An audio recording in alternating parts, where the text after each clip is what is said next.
One change we're going to ask everyone to make with the calendar is to make it public to anyone in Weber School District with certain restrictions, and I'm going to show you those. Here's what I'm going to ask you to do. If you open up your calendar, over where you have your personal calendars, so here you can see mine says Brock Mitchell.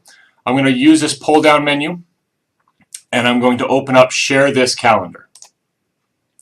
Now, what you're going to notice is right here it says share this calendar with others, make this calendar public, share this calendar with everyone in the organization Weber School District.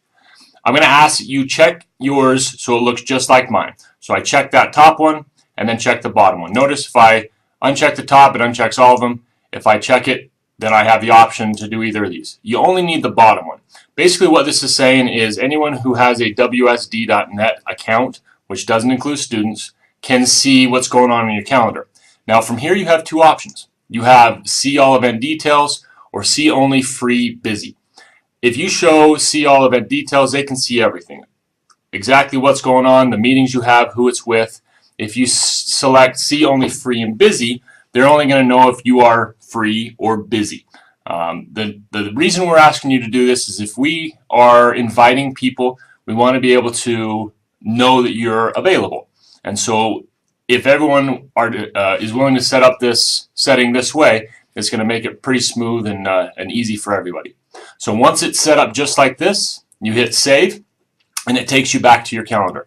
Now I want to show you exactly kind of what's going to happen with this. So if I were to go to, I'm going to go to a week setting and we'll look at Monday. So Monday, you notice I got a few things here. I'm going to turn my calendar off and I'm going to pretend for now I'm just Bonneville High School. So I'm putting something on for the school.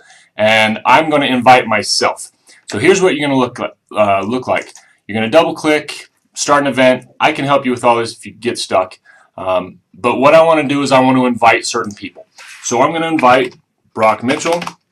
I type that in the guest. And then I'm also going to invite Larry Hadley. Now one thing I want you to notice here is next to Brock Mitchell there's no asterisk.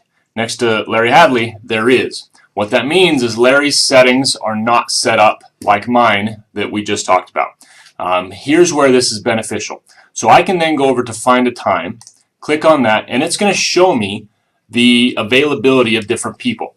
Now, since this is my calendar, obviously I'm going to see my details.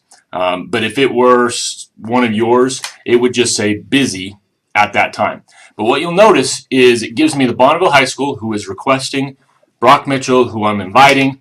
I can see what's going on and notice that there's an overlap, so that meeting time's not going to work. So I can then move this to where I'm available as well as Bonneville High School is available. I want you to notice this is now a solid blue. If I were to drag it up where there's overlap, I get those lines. Now Larry's calendar is not on here because he doesn't have it set to public for us to be able to watch or to be able to look at. If he were to do that, his would end up on the right hand side as the third calendar, and then I'm just looking for open times on all of those calendars together. So this would be something that if we're setting up a meeting as a team that we're putting together or for our IEPs, those people that are scheduling will be able to see availability and get the right people where they need to be. If there's questions on this, let me know, but I'd appreciate it if you guys try and set that and change it by the end of the day. Thanks.